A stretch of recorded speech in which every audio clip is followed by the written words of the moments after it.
Hello बच्चों, let's see this question. The question says two line A B and C D intersect at point O, angle A O D ratio angle B O D 3:1। तो दोनों angles का ratio में given है, then angle A O D find करना है, क्या होगा। तो इस क्वेश्चन में सबसे पहले की कंसेप्ट जो हम लोग यूज करेंगे इस क्वेश्चन में, की कंसेप्ट यूज करेंगे हम लोग यहाँ पे लीनियर पेयर थ्योरम।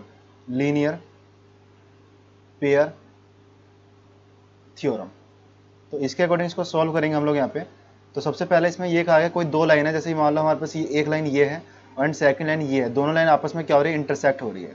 ये लाइन मान लो ए बी लाइन है हमारे पास और ये लाइन हमारे पास है सी डी लाइन। तो दोनों आपस में इंटरसेक्ट हो रही है, किस पॉइंट पे इंटरसेक्ट हो रही है, ओ पॉइंट पे इंटरसेक्ट हो रही है।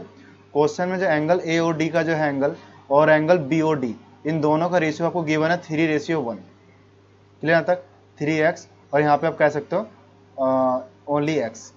तो यहाँ पे इस क्वेश्चन के अकॉर्डिंग हम मान लेते हैं कि एंगल x जो हमारे पास है, एंगल a जो मान लो, एंगल a जो हमारे पास है, एंगल a को हम लोगों ने मान लिया यहाँ पे लेट कर लिया 3x, और एंगल b को हम लोग मान लेते हैं यहाँ पे ओनली x।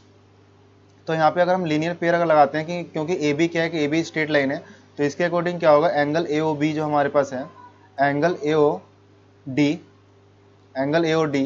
प्लस में एंगल डी ओ बी, इन दोनों का सम होगा 180 डिग्री। और इसके लिए हम जो कंसेप्ट यूज़ कर रहे हैं लीनियर पेयर जो है कंसेप्ट हमारा थ्योरम है, इसको हम लोग यूज़ कर रहे हैं। इसके अकॉर्डिंग क्या होगा, हमारे पास दोनों एंगल का सम 180 डिग्री होगा।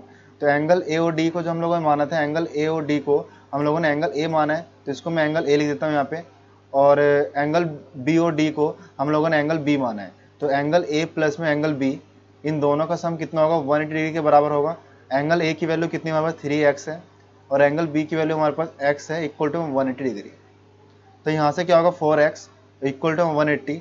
अगर हम x की वैल्यू निकालते हैं यहाँ से, तो 180 अपॉन में 4, और जो हमारा आंसर आएगा यहाँ पे डिवाइड करने के बाद, ये आ जाएगा आपका 45 डिग्री। तो एंगल x की वैल्यू हमारे पास होगी 45। तो अगर हमें निकालना है ए O D angle, A O D का मतलब एंगल ए निकालना है। एंगल ए हमारे पास क्या है, एंगल ए ओ डी को रिप्रेजेंट करता है ये वाला पार्ट। तो एंगल ए ओ डी की वैल्यू 3x के बराबर है। तो यहाँ पे x की वैल्यू 45 है, 3 इंटू क्या आएगा 45, तो ये हो जाएगा आपका आंसर 135 डिग्री। तो एंगल ए ओ डी की जो वैल्यू हमारे पास गिवन है वो कितनी है, 135 है, मतलब यहाँ पे जो आंसर आएगा 135 डिग्री। तो this is your final answer.